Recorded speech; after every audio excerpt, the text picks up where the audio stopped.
কোনো একদিন বিশ্বনবী তার সাথীদের নিয়ে মসজিদে বসে আছেন।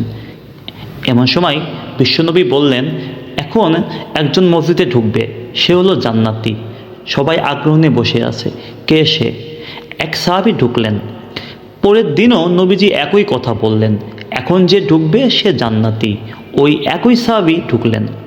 এভাবে তৃতীয় দিনও নবীজি বললেন, এখন যে মসজিদে ঢুকবে সে জান্নাতি।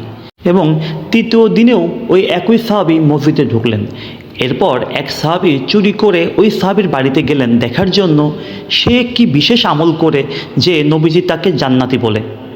পরপর 3 দিন লক্ষ্য করার পর উনি দেখলেন জান্নাতি সাহাবী রাতের তাহাজ্জুদ নামাজ না পড়ে প্রতিদিন ঈশার নামাজ পড়ে ঘুমিয়ে পড়ে, আর সকালে উঠে শুধু ফজরের নামাজ পড়ে।